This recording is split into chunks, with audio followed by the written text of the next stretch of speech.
तर्ज बजाता अब बजाता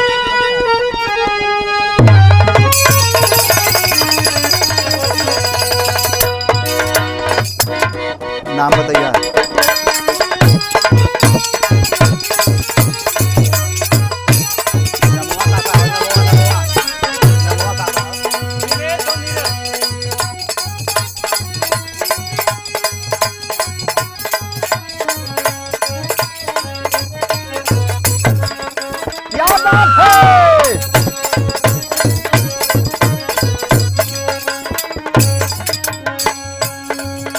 अच्छा बाबूजी,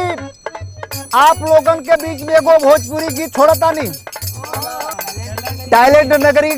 के माध्यम से आप लोगन के बीच में ही गीत जात बा। और हमरे बड़े भैया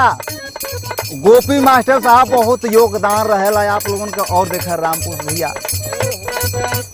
कोनो दुल्ही दुल्हा के बीच के बात है, मन दुल्ही अपने मर्द के बतौले बे का बतौलत बबुआ।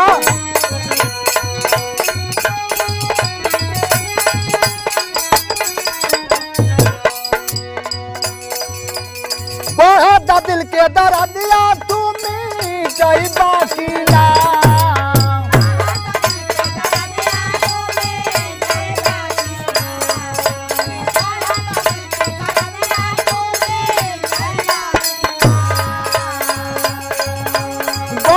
दिल के दर्दिया तुम्हें कई बाकी ना, बोला बोला यारा घरे आई बाकी ना, बोला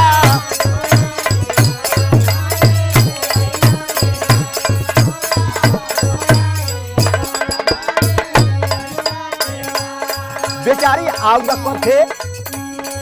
पराइल बाट पियवा सजिया काट लेखा गोरे, तड़पे जवानी सजिया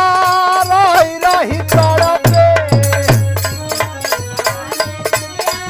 चलो ना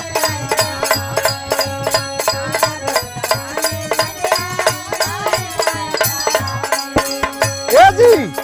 हेलो जान, पानी में पथरा तू गालई बाकी ना, आजा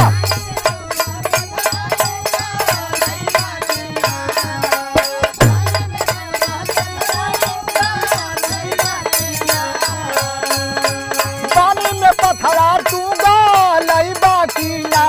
बोला बोला यारवा घरे आई बाकी ना, बोला बोला आजा आजा।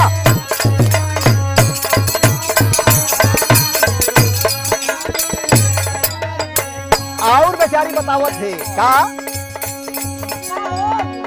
दर्द बाटे ताजा होता हमारो ही हाल हो, गजबे बा मौसम रोजा ठोकता ताल हो, रोज मौसम बनता ये भी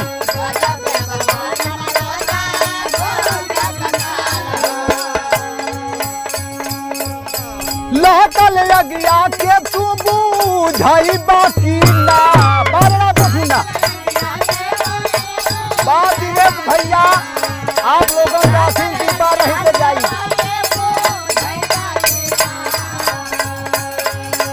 लहकल लगिया के तू बुझाई बाकी ना, बोला बोला यारवा घरे आई बाकी ना, बोला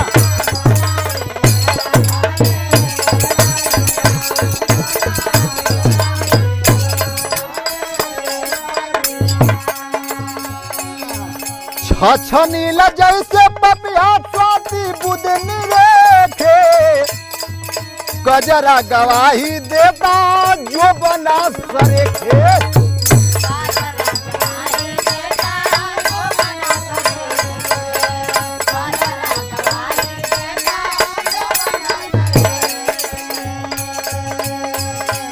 बतावत है जी रामपोस। अरे माई आ जाता रामपोस दिल के गड्ढा के गई बाकी ना ये जी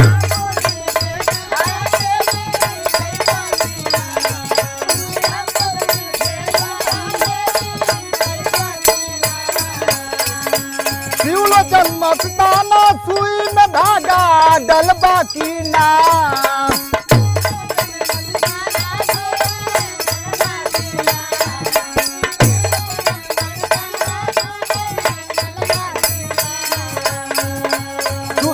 शिवलोचन मस्ताना सुई में डोरा डलबा की ना बोला बोला ई अरवा घरे अइबा की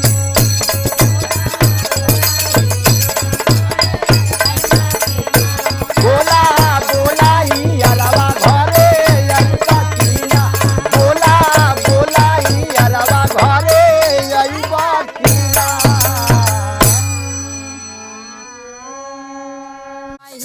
पेट के नीचे साड़ी हमारी जान लोगी क्या बहिनी के पेट